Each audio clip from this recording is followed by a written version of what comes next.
أستغفر الله العظيم أستغفر الله العظيم الذي لا إله إلا هو الحي القيوم وأتوب إليه بنية القبول تمام كل شهور مأمون إلى حضرة سيدنا وحبيبنا الرسول صلى الله عليه وآله وسلم ثم إلى أرواح أهل بيته الكرام والصحابة والقرابة والتابعين وتابع التابعين إلى يوم الدين خصوصا إلى روح سيدنا حسن البصري وسيدنا جنيد البغدادي وسيدنا الشيخ عبد القادر الجيلاني وإلى روح سيد الشيخ محمد بن عبد الكريم السمان المدني إلى روح مولانا الشيخ محمد أرشد بن عبد الله البنجري والشيخ محمد كشف الأنور بن إسماعيل البنجري إلى روح جميع مشايخنا ومعلمينا ووالدنا وأمهاتنا وقرابتنا وجيراننا وذوي الحقوق علينا أجمعين وإلى أرواح جميع المسلمين والمسلمات والمؤمنين والمؤمنات أن الله تعالى الكريم المنان الرحيم الرحمن يتغشاهم بالرحمة والمغفرة ويعين علينا وعلى ذرياتنا أجمعين من بركاتهم وأنوارهم وأسرارهم وعلومهم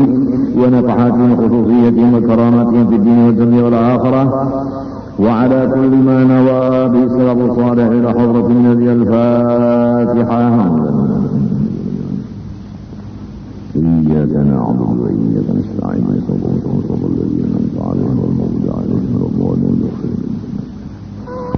أعوذ بالله من الشيطان الرجيم. بسم الله الرحمن الرحيم. الحمد لله رب العالمين. اللهم صل وسلم وبارك على سيدنا محمد الأمين وعلى آله وصحبه إلى يوم الدين. أما بعد سبحانك لا علم لنا إلا ما علمتنا إنك أنت العليم الحكيم ولا حول ولا قوة إلا بالله العلي العظيم العزيز العليم لدى كل حرف كتب الثواب الآخرين دهر الداخلين ورضي الله عني وعنكم وعن جميع المسلمين وقال رضي الله عنه.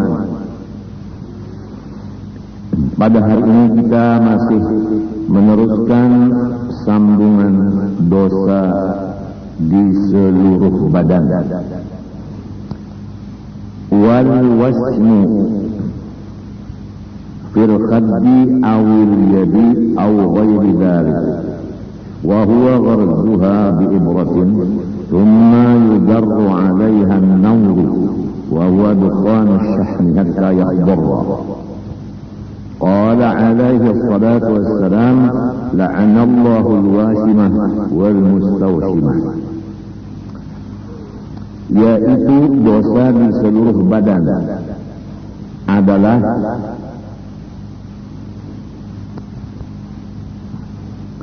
mencucuk akan pipi atau tangan atau anggota lain dengan jarum, kemudian dimasukkan ke atasnya kukus daripada lemak supaya warna tusukan itu menjadi hijau. Apa tuh ngarannya?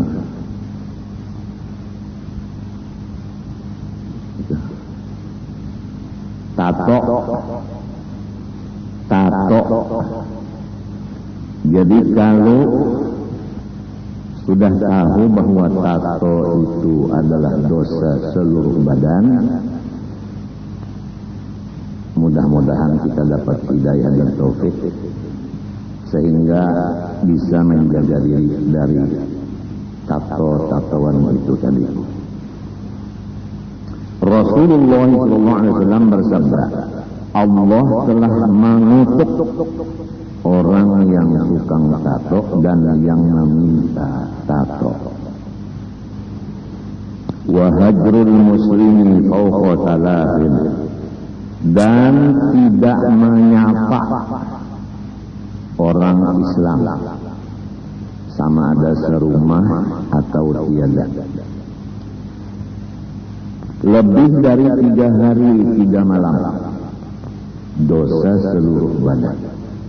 Jadi kalau ada permusuhan antara 2 orang muslim, jangan sampai lebih dari 3 hari 3 malam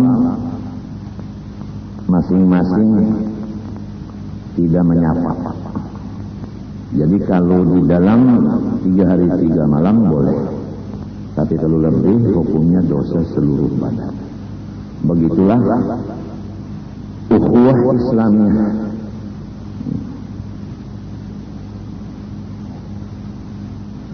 Mahma ghadiba alaihi, tapi apabila disebabkan dia marah. Kalau tidak menyapa kepada orang Islam karena kesibukan, bukan karena marah, walaupun sebulan tidak menjadi dosa.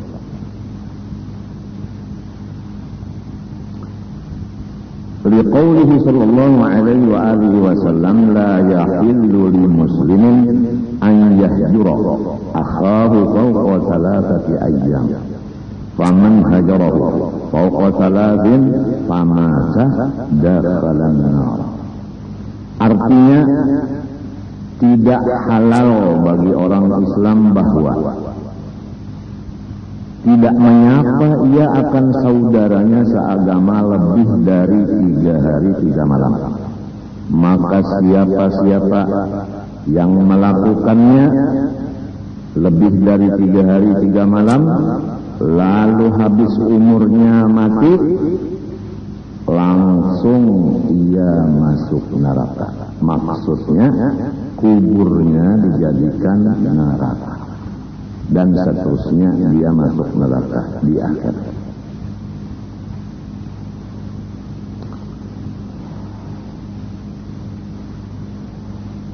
Jadi harus kita sapa menyapa.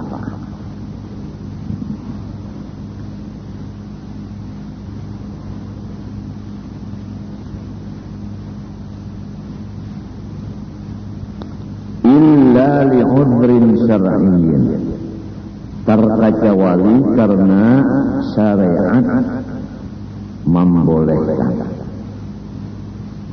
Contoh, kakaunil mahjuri nahwa fasiqin au mubtadi'in, seperti keadaan orang yang tidak disapa itu orangnya seumpama fasik, yaitu memperbuat dosa di halayak ramai, atau orangnya bukan ahli sunnah wal jamaah yang disebut ahli bid'ah dhalalah.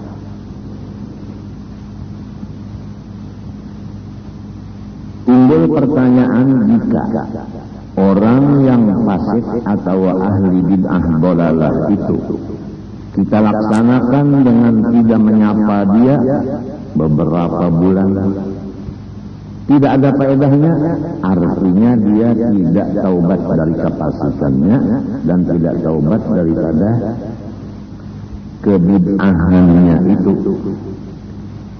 Jawabnya, wa in kana hajruhu la yufiduhu tarkal fisq. Walaupun ketiadaan menyapanya seseorang terhadap fasik dan ahli bid'ah itu tidak ada faedahnya.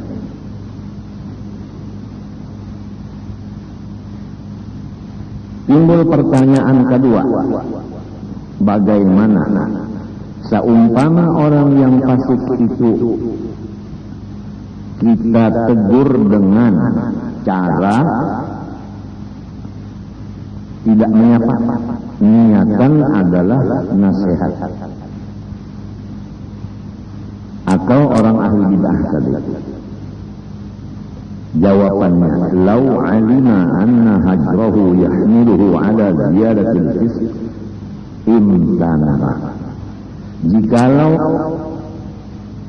tidak menyapanya itu kepada orang fasik dan ahli bid'ah menambah kefasikannya dan menambah kebid'ahannya, maka hukumnya tidak menyapa haram. Diulangi, orang fasik, orang ahli bid'ah boleh kita tidak menyapanya lebih dari 3 hari 3 malam, terkecuali adanya kita tidak menyapa itu menambah kefasikannya dan kebid'ahannya, maka hukumnya tidak menyapa itu haram.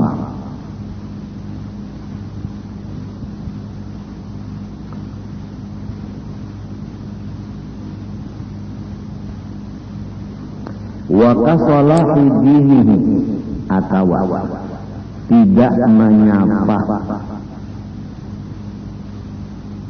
kepada orang Islam, bukan karena dia fasik dan ahli bid'ah, tetapi karena kesibukan seseorang yang tidak menyapa dengan urusan agama. Misalnya, kita di dalam kamar sendirian, handphone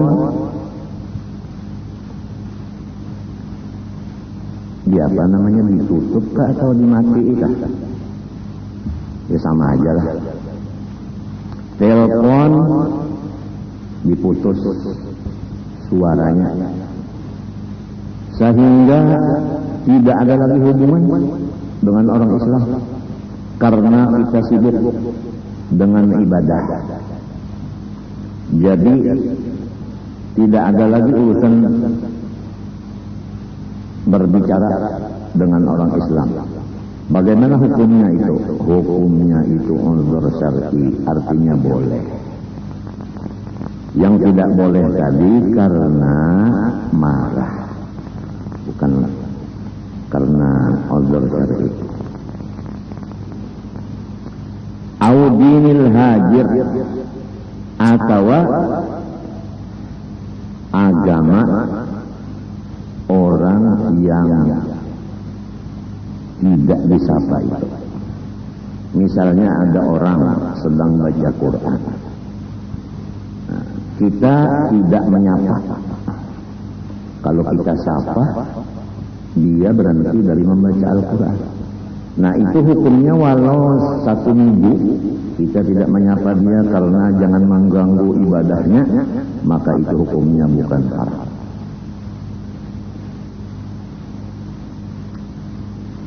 Fayajuzu, maka dibolehkan.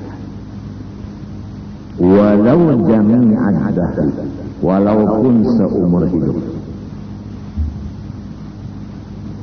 Nah, disitulah orang-orang yang soleh-soleh, terutama di akhir zaman, banyak menutup akan lidahnya.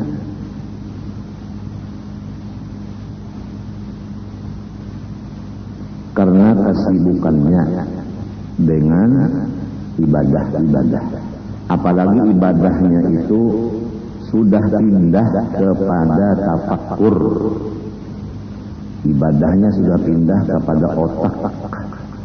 Nah, jadi kesibukan otak sehingga tidak lagi terganggu dengan yang di kuping atau yang di lidah.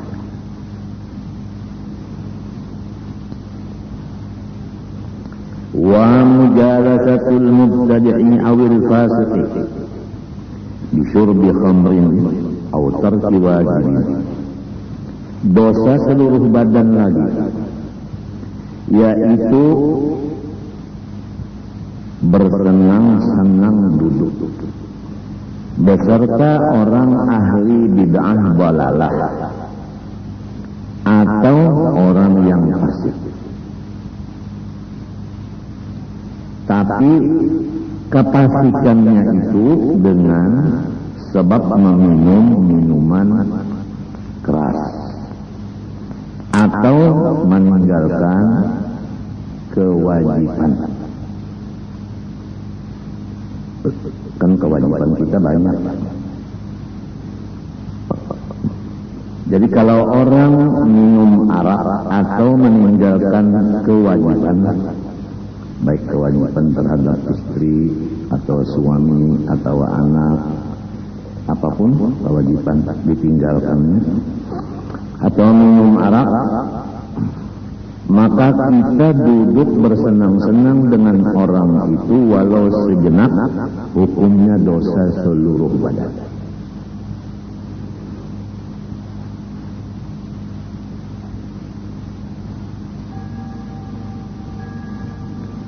Liltinas, duduknya tadi karena menghibur dia, menghibur ahli bid'ah, menghibur orang fasik.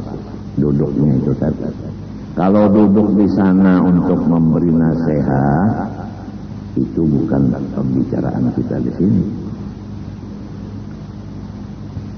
Qala alaihi salatu wassalam, man intahara sahiba bid'atin mala Allahu qalbahu amnan wa imanan, wa man ahana sahiba bid'atin amnahu Allahu yawmal faza'il akbar, wa man alana lahu aw akramahu aw laqiyahu bi bishrin faqad istakhaffa bima anzala Allahu ala Muhammad sallallahu alaihi wasallam. Zakara dzalika al-Ghazali. Rasulullah sallallahu alaihi wasallam bersabda, barang siapa menjauhkan dirinya dari orang yang ahli bid'ah dalalah, niscaya memenuhi oleh Allah Subhanahu wa taala akan hatinya dengan aman dan iman. Dan barang siapa tidak menghormati orang ahli bid'ah dalalah, niscaya mengamankan akan dia oleh Allah Subhanahu wa taala pada hari kiamat.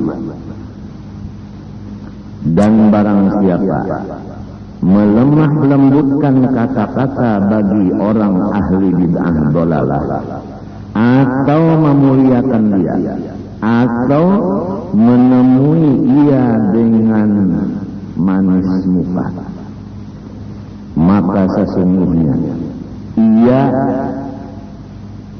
mengentengkan dengan sesuatu yang diturunkan Allah kepada Muhammad sallallahu alaihi wasallam. Menyebut akan itu hadis Imam Ghazali. Walubtud dhahabi wal fiddah wal hariri aw ma aktharuhu waznan minhu lirrajulil baligh illa khatamal fiddah. Dosa seluruh badan lagi memakai emas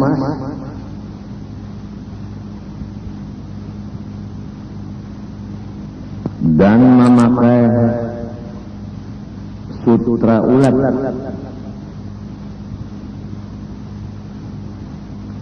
atau yang bercampur dengan emas, bercampur dengan sutra ulat, tetapi timbangannya lebih banyak emasnya dan lebih banyak sutra ulatnya.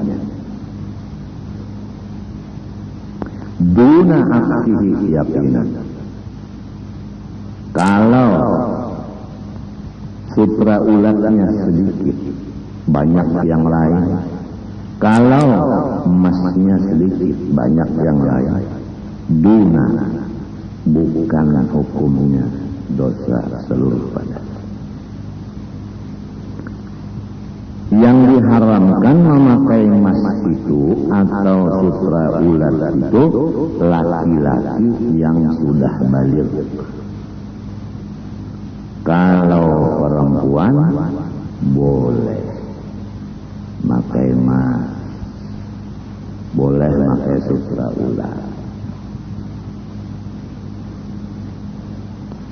Adapun laki-laki memakai perak dibikin cincin, maka wa yusannu lirrajul khatimu fiddatin atau khatamu fiddatin. Pahala sunnat bagi laki-laki memakai utas perak. Li'annahu sallallahu alaihi wa alihi wasallam ittakhadha khataman min fiddah, rawahu Syekh. Karena Nabi Muhammad sallallahu alaihi wasallam pun membikin ia, artinya minta dibikinkan kepada orang, akan cincin daripada perak. Malahan ada tulisan di kepala cincin itu Muhammad. Kemudian itu dipakai untuk metok surah. jadi model tok-tokan.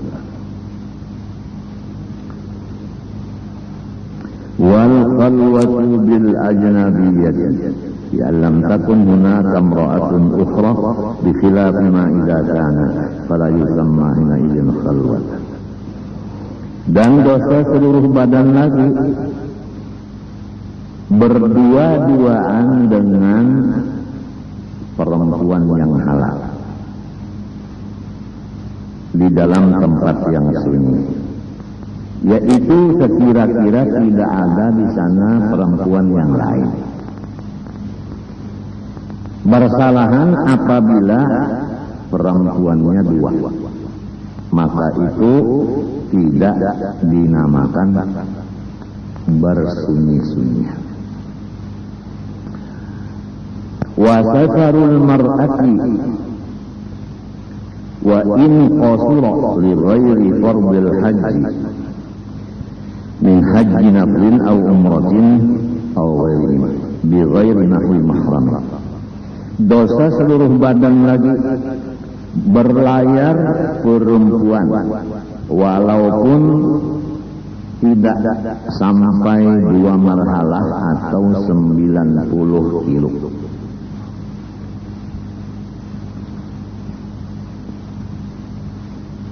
Dengan ketiadaan mahramnya.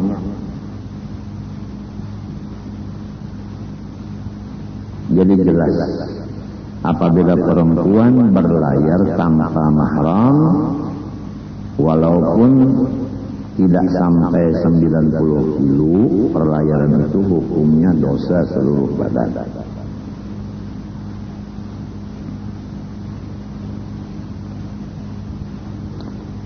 Timbul pertanyaan, bagaimana kalau perempuan berlayar tidak ada mahram tapi ada kawan-kawannya dan kawan-kawannya itu semua perempuan?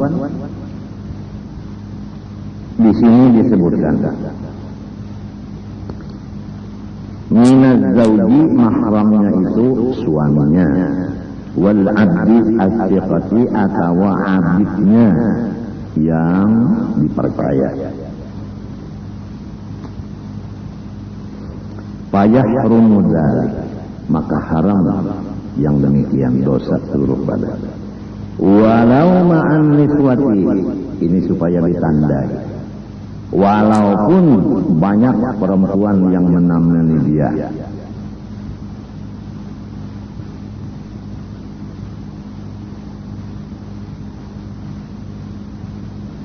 Jadi kita mudah-mudahan pertama udah tahu, yang kedua mudah-mudahan dapat taufik. Kalau udah tahu namanya hidayah, kalau bisa melaksanakan perintah menjauhi larangan namanya taufik.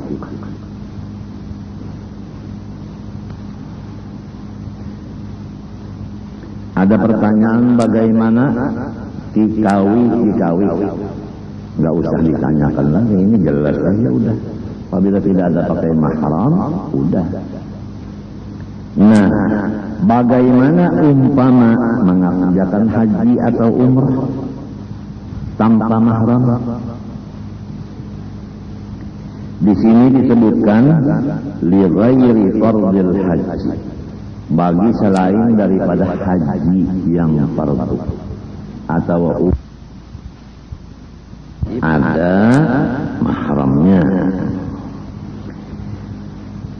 Wa in adzina zawju, walaupun lakinya setuju.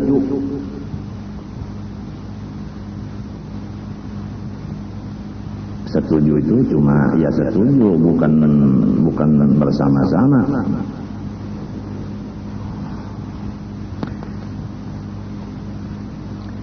Diulang lagi di kitab sini, fala yajuzu an takhruja kharija suri walau ma'an niswati siqati, maka haram perempuan itu keluar rumah sampai di luar batas kota. Itu sampainya kan ada batas kota Martapura di sini. Nah, lewatnya itu nggak boleh lagi kecuali ada mahram. Jadi umpama perempuan mau mengganti gusi umpamanya, gusi kah? Nah lagi diganti orang tuh gusi kah gigi kah? Lalu di Banjarhanyar, nang Ujagang Banjarbaru adalah, nah kan di luar Maktabas. Nah itu supaya jangan berdosa seluruh badan, agama haramnya. Walau ma'an niswati thiqat, walaupun serta bini-bini yang tidak melaksanakan kejahatan sesamanya. Artinya bini-bini yang baik-baik saja, tapi tidak ada mahram di sana. Tetap tidak boleh keluar dari batas kota tanpa mahram. Au adina zawju, walaupun suami telah merestui.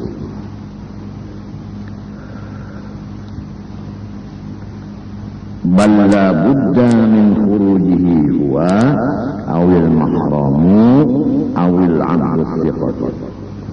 Bahkan tidak boleh tidak suaminya ikut keluar, atau mahramnya, atau hamba yang dipercaya.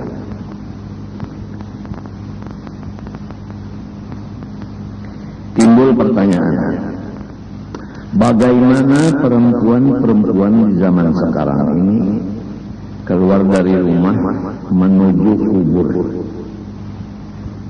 Kubur itu di luar batas kota. Jawabannya, fama yaqa'ul ana min khurujin nisa'i ilal maqabir kharijas suri ma'asiyatan yajibu man'uhunna minhu, nabbaha ala dhalika syarqawi. Adapun kejadian yang sekarang, yaitu keluar perempuan-perempuan menuju kuburan yang letaknya di luar batas kota, hukumnya dosa seluruh badan dan wajib dicegah. Diterangkan yang demikian itu oleh Imam Syarqawi. Wastikhdamul hurri kurhan, dan memaksa orang-orang merdeka dijadikan khaddam. Liqaulihi sallallahu alaihi wasallam, innallaha ta'ala yuhibbur rifqa fil amri kullih. Sabda Rasulullah SAW, sesungguhnya Allah Ta'ala mencintai, ia akan lembut di dalam semua perkara. Jadi Islam melarang paksaan. Kalau orang merdeka kita jadikan sesuruhan, maka haram dosa seluruh badan menyuruh itu dengan paksa. Karena Islam tidak ada paksa. Bahkan kalau kita menurut Quran, bukan hanya Islam aja, agama-agama lain pun tidak ada mengandung paksa. La ikraha fiddin. Seluruh agama mengharamkan paksaan.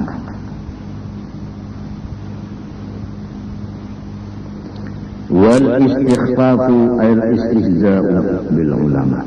Dosa seluruh badan lagi menghinakan orang alim. Wabil imamil adil, dan dengan raja yang adil. Wabisyaibil muslim, dan dengan orang Islam yang masih syaib, orang yang tua.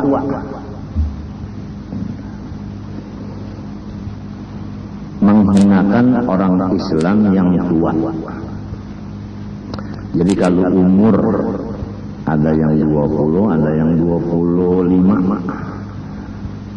Kira-kira tuha yang mana? Yang 25. Jadi kalau yang 20 ini alim, yang 25 itu tidak. Nah, kewajiban yang tidak alim walaupun tua, dia menghormat yang muda yang alim karena ilmunya. Yang alim menghormat karena umurnya. Yang tua tadi walau dia jahil. Qala sallallahu alaihi wa alihi wasallam laisa minna man lam yuwaqqir kabirana wa lam yarham saghirana wa lam ya'rif li'alimina haqqah. Rawahu Tirmidzi wa ghairuhu. Sabda Rasulullah sallallahu alaihi wasallam, bukan dari umat saya siapa-siapa yang tidak menghormat orang yang lebih.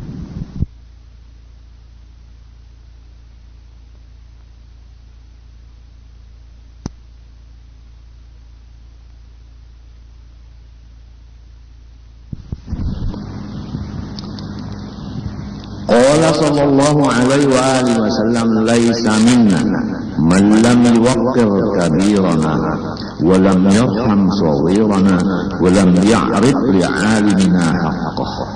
Rawahu Tirmidzi wa ghairuhu. Sabda Rasulullah sallallahu alaihi wasallam, bukan dari umat saya siapa-siapa yang tidak menghormat orang yang lebih tua daripadanya, dan bukan umat saya orang-orang yang tidak menyayangi yang lebih muda dari dia, dan bukan umat kami tua dan muda yang tidak menghormat ulama-ulama. Riwayat Imam Tirmidzi dan lainnya. Wa qala sallallahu alaihi wa alihi wasallam akrimul ulama fa innahum 'indallahi kurama. Wa qala sallallahu alaihi wasallam min ijlalillah ikramu bisyaibatil muslim. Rasulullah SAW bersabda, muliakan olehmu akan seluruh ulama, karena mereka itu pandangan Allah adalah mulia. Sabda Rasulullah SAW, tanda membesarkan Allah Ta'ala yaitu menghormat orang Islam yang lebih tua dari dia. Wa min tamami tawqiril masyayikh alla yatakallama baina aydihim illa bi'ilmi. Termasuk menghormat akan ulama, jangan berbicara satu huruf di depan beliau tanpa izin lebih dahulu. Wa fil khabar ma waqqara syabun shaykhan illa qayyadallahu lahu fi sinni man yuwaqqiru. Dalam hadis Nabi, tidak menghormat seorang yang muda akan yang tua, kecuali mendatangkan Allah Ta'ala bagi si pemuda itu akan orang yang menghormat dia di waktu tuanya. Maksudnya, orang yang menghormat orang tua diberi umurnya lanjut, dan di waktu lanjut umurnya orang menghormat dia. Coba bayangkan, kalau kita tua banyak yang menghormat, bagaimana bahagianya? Bayangkan balikannya, diri tua, orang semuanya menjauh. Wa mu'adatul wali, dosa seluruh badan lagi, yaitu memusuhi waliullah. Wa huwa wali itu imma bimakna al-fa'il, ada dengan arti wajan fa'il. Jadi fahuwa man tawalla ta'atuhu min ghairi an yatakhallalha isyanun. Kalau wali dimaknai dengan wazan fa'il, maka maksudnya wali di sini orang yang terus-terusan ibadahnya tidak ada disalah-salati dengan maksiat. Wa imma bimakna al-maf'ul, ada dengan makna maf'ul. Bagaimana kalau wali dimaknakan maf'ul? Bahwa man yatawala alaihi ihsanullahi ta'ala wa ifdaluh, yaitu orang-orang yang senantiasa Allah berbuat baik kepadanya dan senantiasa Allah mencurahkan kenyamanan, kenikmatan kepadanya. Kada ta'rifat, seperti itulah di dalam kitab At-Ta'rifat karangan Imam Jurjani. Qala Rasulullah SAW, inna Allah ta'ala qala man ada li waliyan faqad adantuhu bil harbi ay a'lamtuhu anni muharibun lahu. Rasulullah SAW bersabda, sesungguhnya Allah Ta'ala berfirman, hadis kursi, siapa-siapa yang memusuhi ia akan wali-waliku, maka sesungguhnya aku beritahu kepadanya bahwa aku memerangi akan musuh-musuh wali itu. Wal i'anatu 'alal ma'siyati, dan dosa seluruh badan lagi membantu atas pekerjaan maksiat. Contoh, ka'it'ami muslimin mukallafin kafiran mukallafan fi nahri Ramadan, seperti memberi makan orang Islam yang mukallaf kepada orang kafir yang mukallaf di hari Ramadan siang.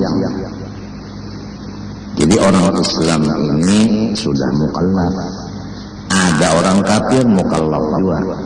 Orang Islam yang mukallaf ini memberi makan orang kafir di hari Ramadan siang, maka orang Islam tadi dosa seluruh badan. Padahal orang kafir itu kada puasa juga, cuma membantunya itu, nah judulnya membantu atas maksiat. Wa tarwijuz zaif, dosa seluruh badan lagi, yaitu menggunakan uang palsu. Wa huwa ma yawudduhu baitul mal min ad-darahim, yaitu uang yang sudah ditolak oleh negara beredarnya. Qala Rasulullah SAW, man sanna sunnatan sayyi'atan fa'amila biha man ba'dahu kana 'alaihi wizruha wa mithlu wizri man 'amila biha la yanqusu min awzarihim syai'un.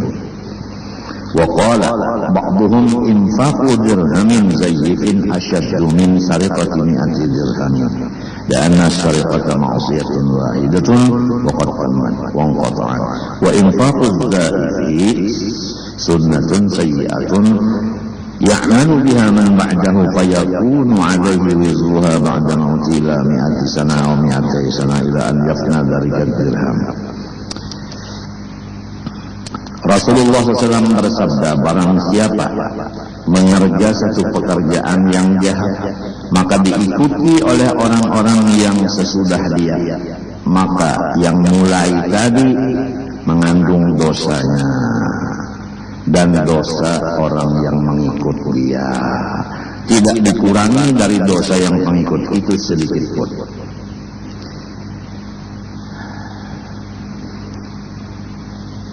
Berkata sebagian ulama, bermula menafkahkan 1 dirham yang sudah tidak dipakai lagi, tidak laku lagi, lebih berat daripada mencuri 100 dirham.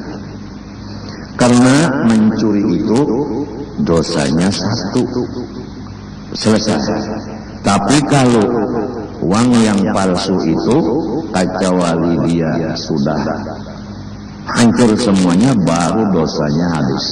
Itu berkelanjutan.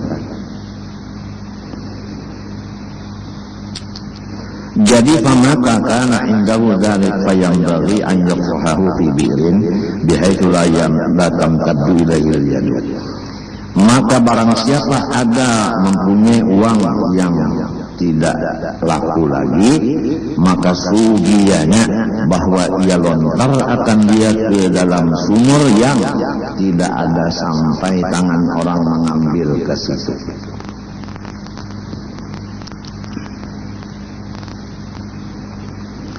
Fa'in afsadahu bihaitsu la yumkinu ta'amul bihi jaz. Jikalau dia rusak atau dia bakar supaya jangan lagi digunakan oleh orang lain, hukumnya harus.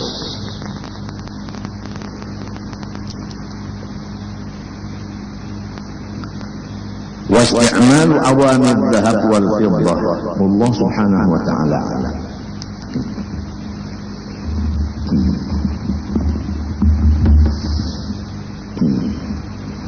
Bismillahirrahmanirrahim. Qala rahimallahu ta'ala wa nafa'ana bihi wa bi'unu fid dharain. Amin.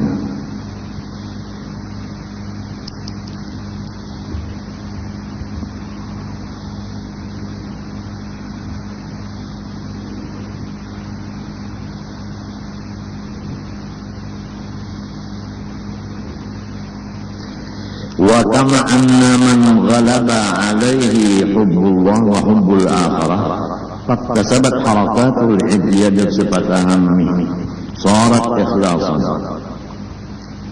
Imam Ghazali mengatakan dalam ini kitab, orang-orang yang udah banyak hatinya itu mencinta Allah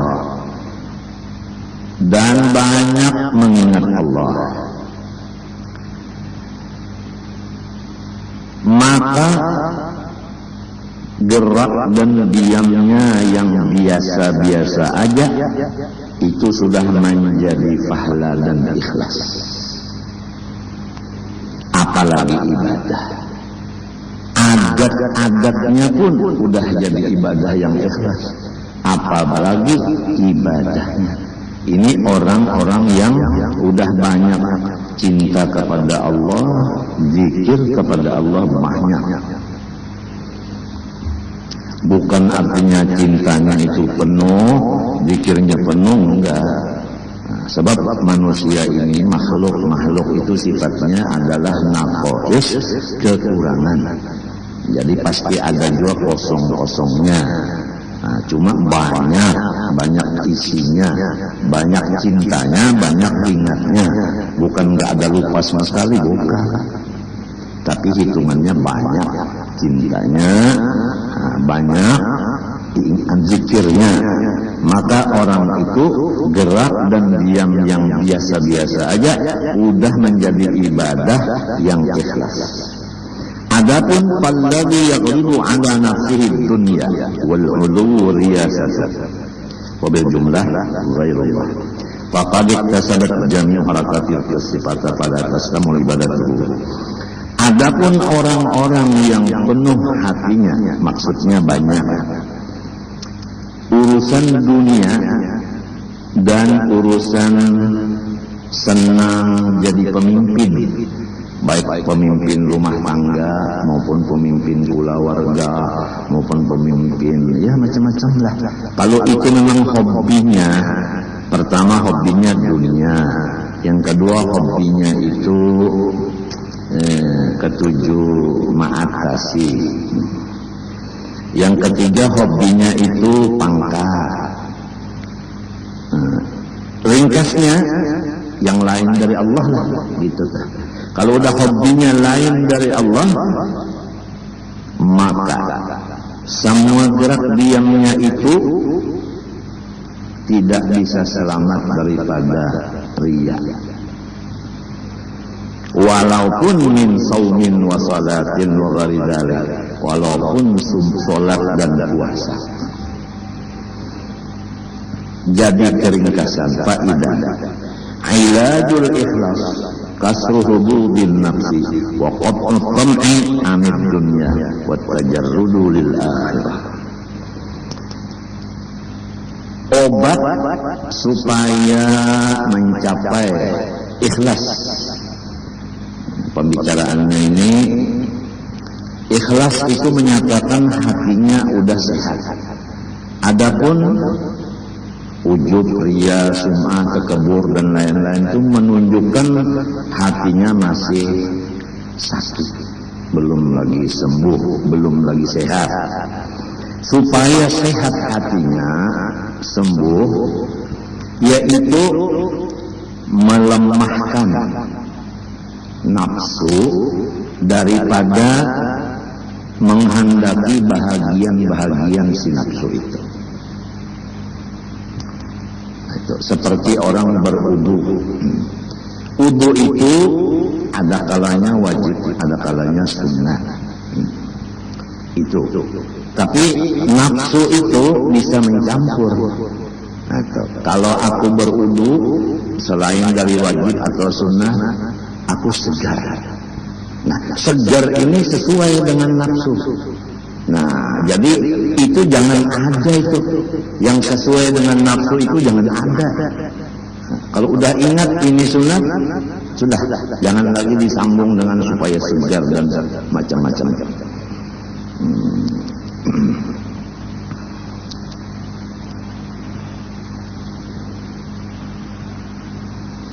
Nomor 2, memutuskan harapan dari dunia.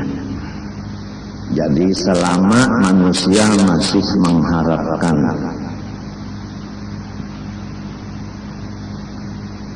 makhluk, maka keikhlasan jauh dicapainya. Oleh sebab itu, almarhum Guru Haji Seman Mulia berkata kepada muridnya pada pengajian hari Sabtu pagi, bahasa Banjar, galuh-galuh ingatakan jangan berpingkut di suruban tuan guru. Jadi kita ini jangan berharap kepada makhluk. Yang kita harap Allah. Jangan kita berpegang kepada makhluk. Yang kita pegang Allah. Dalam sifat 20 udah kita baca, kita dengar bersama-sama. Tinggal lagi taufik mudah-mudahan. Allah Subhanahu wa taala bersifat qiyamuhu binafsih. Artinya kaya. Dalil innallaha la ghaniyun 'anil 'alamin. Lalu sugianya bagi mukmin mu'taqid bahwa hendaklah ia mengharap akan Allah Subhanahu wa taala di dalam setiap hal ehwalnya. Jadi jangan mengharap murid, jangan mengharap guru. Guru mengharap Allah, murid mengharap Allah. Sama-sama. Itulah ujar arwah Guru Seman almarhum, jangan berikut di surban tuan guru.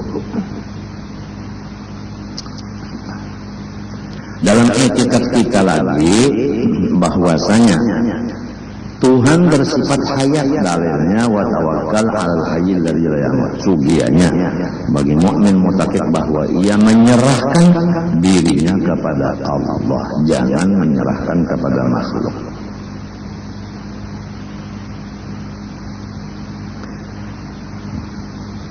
Nomor 3, supaya mendapat keikhlasan wa tajarrudu lil akhirah. Semata-mata mengharapkan akhirat. Gitu. Mengharap akhirat. Kalau akhirat itu dimiliki oleh Allah jelas. Tapi kalau dunia ini kadang-kadang kita itu merasa bahwa ini milik manusia. Padahal dua-duanya milik Allah. Kalau orang yakin bahwa dunia akhirat milik Allah, dia mengharap Allahnya. Kalau akhirat jelas hampir-hampir semua orang udah itu meyakini bahwa akhirat milik Allah. Jadi dia mengharap akhirat kepada Allah. Tapi kalau dunia diantaranya ada kira-kira ya ada yang memandang dunia ini milik si A si B. Lalu yang diharapnya A dan B itu. Tapi kalau dia udah yakin bahwa dunia akhirat milik Allah, dia mengharap Allahnya. Nah itulah maksud Guru Seman, jangan berpegang kepada surban tuan guru.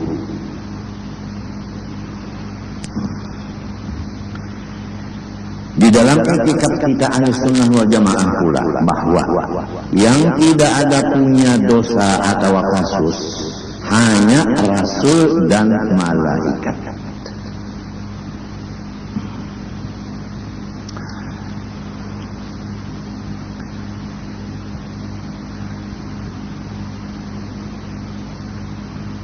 Maksud daripada semata-mata akhirat biha itu yang lebih dari keadaan qalbi. Sekira-kira lebih banyak akhirat itu di hatinya dari dunia ini. Kan kalau pahala itu di akhirat. Nah, seperti udu tadi, itu pahala di akhirat. Tapi kalau segar itu di dunia dapatnya.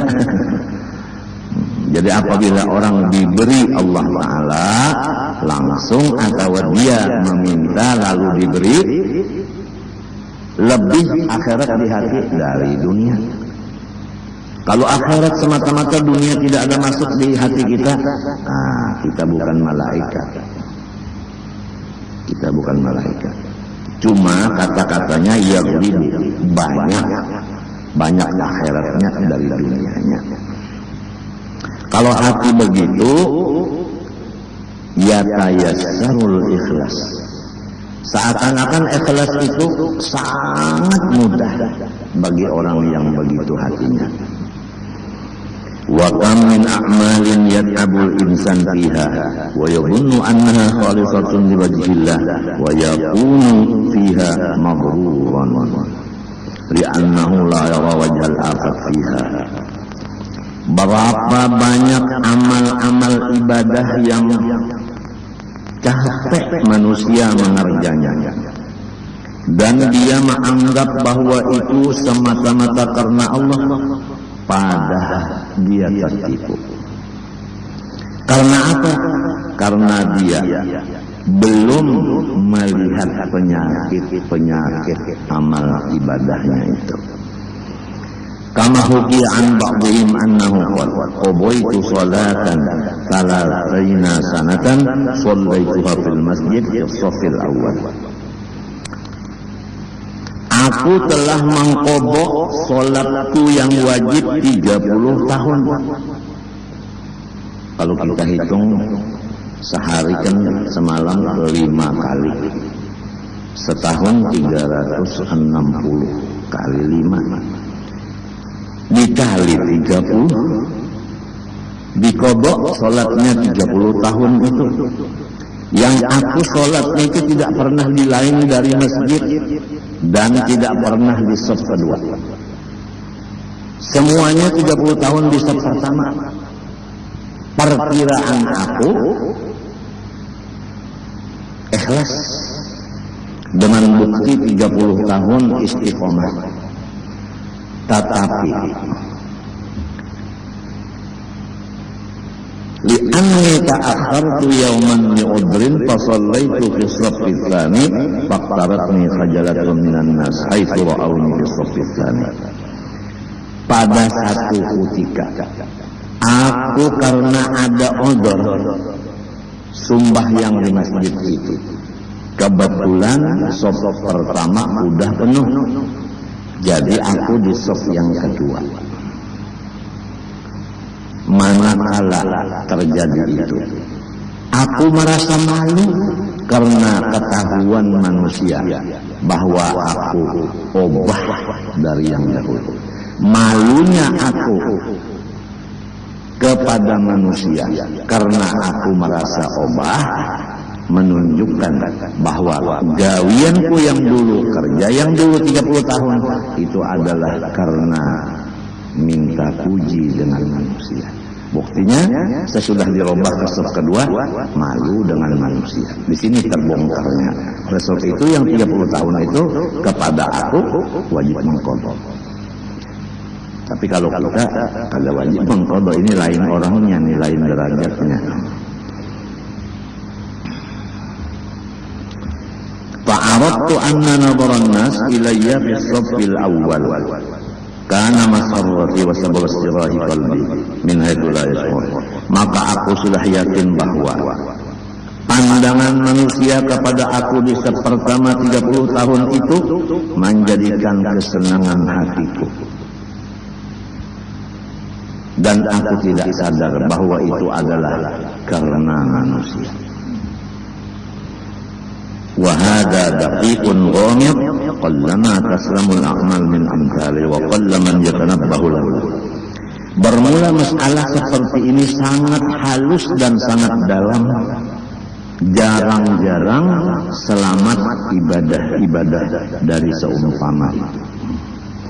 Dan sedikit orang-orang yang sadar atas yang demikian.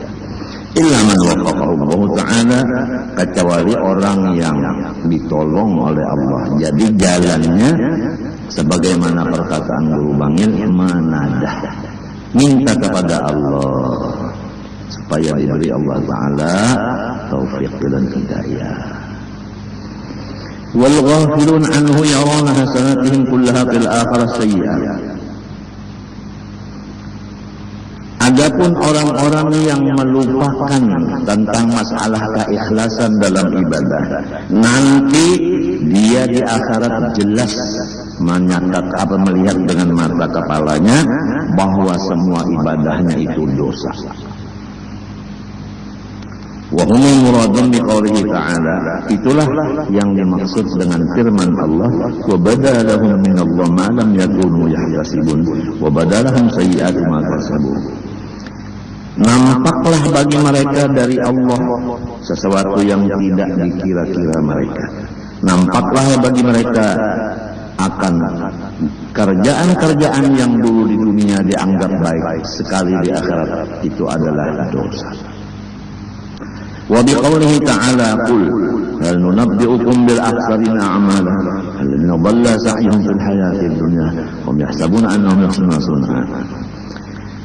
Firman Allah Ta'ala lagi, hai Nabi Muhammad, sampaikan, hendakkah kami jelaskan dengan orang-orang yang rugi di dalam amal ibadahnya, ialah mereka-mereka yang telah sesat pekerjaannya di dunia, tetapi mereka mengira bahwa itu adalah bagus. Artinya dianggap ibadah padahal isinya maksiat, yaitu kada ikhlas. Wa asyaddul khalqi ta'arruban li hadhil fitnah al-ulama. Coba ini diperhatikan, bermula yang paling berat daripada makhluk mencapai derajat ikhlas adalah ulama zahir. Bukan ulama tasawuf, bukan. Karena tasawuf membicarakan masalah ikhlas. Kalau yang bukan tasawuf lain bicaranya. Fa innal da'ika lil aksarin ala nasri ilmi laddatul istila wal farah bil istisba' wal istisar bil hamd wal thana. Karena bahwasanya dorongan bagi kebanyakan orang yang menyebarkan ilmu, kebanyakan dorongan orang yang menyebarkan ilmu, pertama enak hatinya karena dia di bangku guru, bukan di bangku murid. Kan satu kelainan, bangku guru dengan bangku murid itu ada kelainan. Nah, dia lezat duduk di bangku guru, artinya lezat menggurui kepada orang. Nah, oleh sebab itu guru-guru kita berpesan, hendaklah membaca kitab supaya selamat. Kalau kita membaca kitab, berarti kita sama-sama menjadi pendengar bagi yang menulis kitab itu. Tapi kalau tidak memakai kitab, kemungkinan merasa kita menggurui orang. Nah, oleh sebab itu pesan guru-guru itu baca kitab, begitu. Nomor 2, kebanyakannya dorongan orang yang menyebarkan ilmu selain daripada senang menjadi terkeatas tadi, yaitu gembira dengan pengikutnya atau muridnya.